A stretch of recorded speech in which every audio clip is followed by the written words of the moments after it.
Hello and welcome. I'm going to show you one of my favorite tricks that I learned recently. Oil price has been fluctuating crazily and even going negative, and so one of the things that I've been looking at is just watching how the futures changed. And you can do different plots, but one that I thought was kind of neat was to color each series.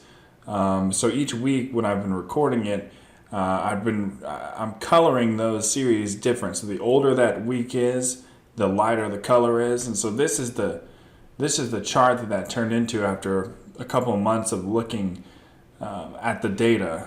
And so the oldest months are this light colored, and then the newest the newest is the red circle, but also the darkest. And so I'm going to take you through how to use VBA to make a chart like this. One of my favorite techniques for making charts is using arrays and then applying those into the chart you're trying to make. So this will be part one, but the ultimate chart that we'll make will be this.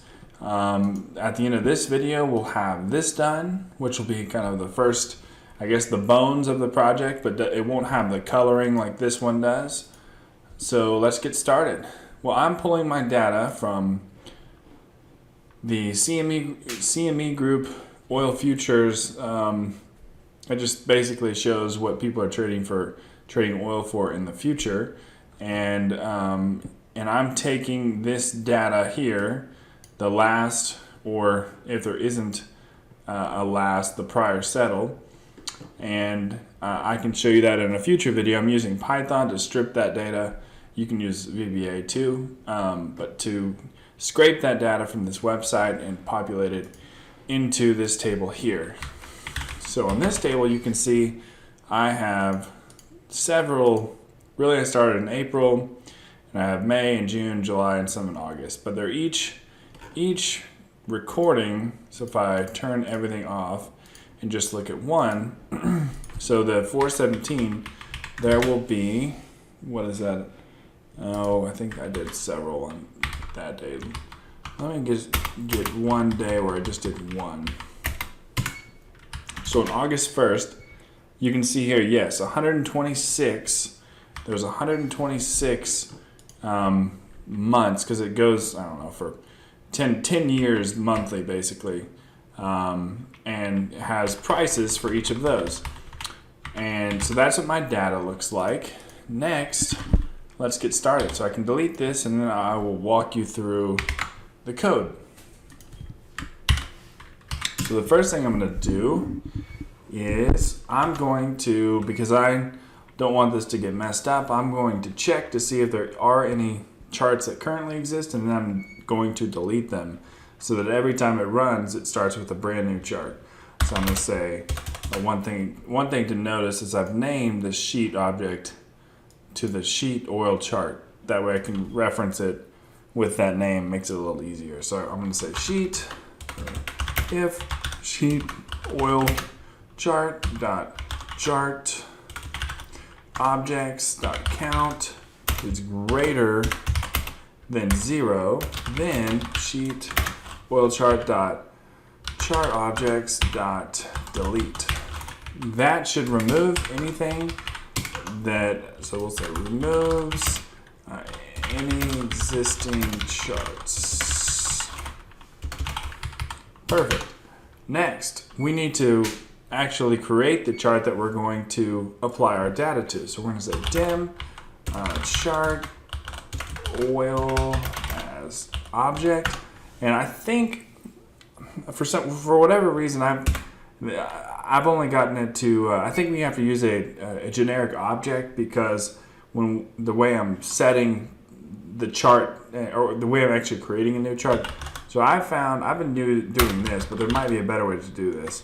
I've been saying set chart oil equal to sheet chart oil chart dot shapes dot add chart to, and then you can read the documentation on this, but -1 for whatever reason means take the default style, and I'm doing an XL XY scatter, and then This is just the position that the chart's going to be in.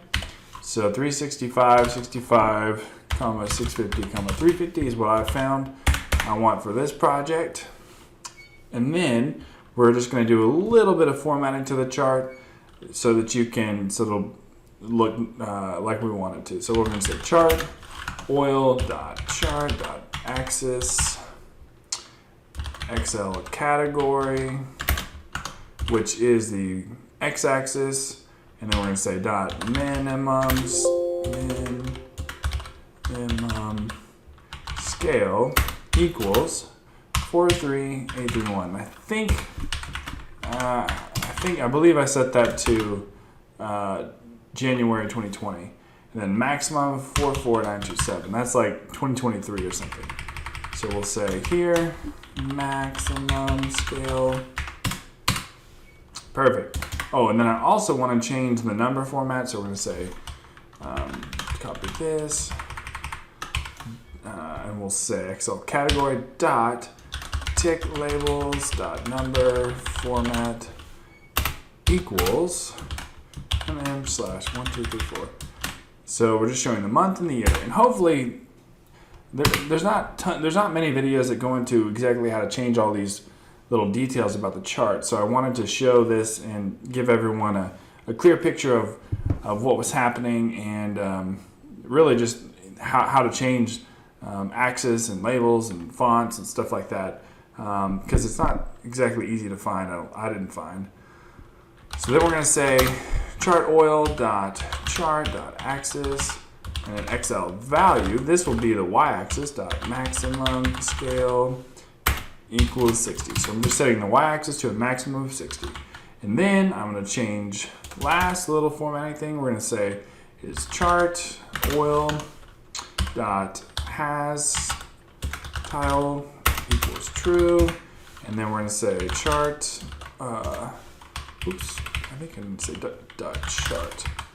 Chart oil dot chart dot chart tile dot text equals oil price history variation, something like that.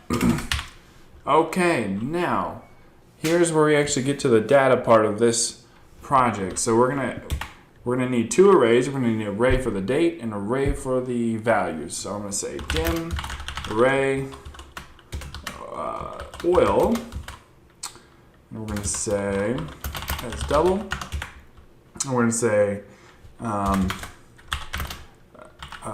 array date as long. And the reason I'm doing long is just because I'm just going to have, not going to have partial days, but I think you could use double. Next, I'm going to redim these to a number that is greater than the number of each series. So I have 126 items in each series, so I'm going to set them to 150 just in case there was any reason that there were more, but it really doesn't matter as long as it's greater, because then you'll make sure you capture all the data.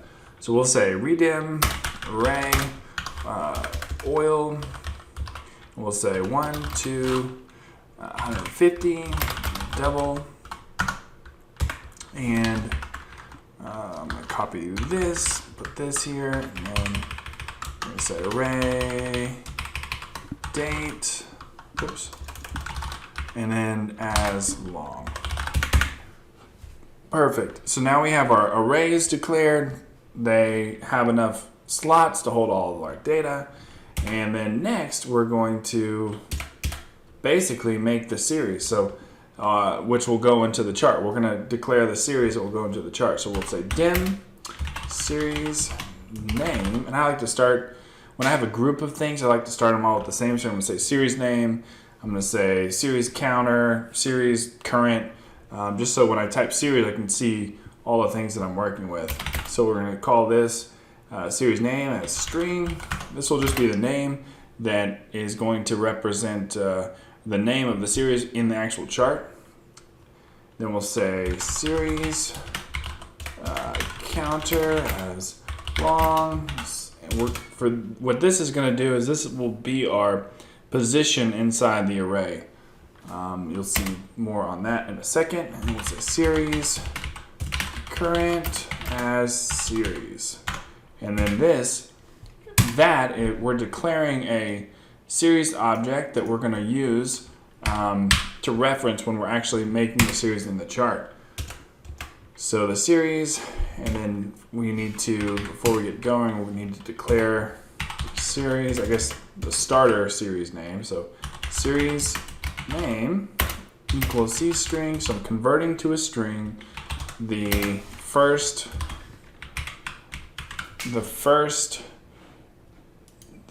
input. So this I should have explained the columns, but this column is the date at which the information from the website was pulled. So all of these for 126 down were pulled exactly on April 17th at basically noon. And it has all of the months and all of the oil prices. So that'll be our first series. We'll have like 40 or something series. But this will be our first series name. So I'm taking this just to get us started. So we'll say series name. Let me move this over here so you can see that. So we'll say sheet oil chart dot range, and we're going to say that's B5 value. Perfect. Then so we're saying take this value and use that as our name. This video is getting kind of long, so let's pause here and I'll continue shortly on the next one.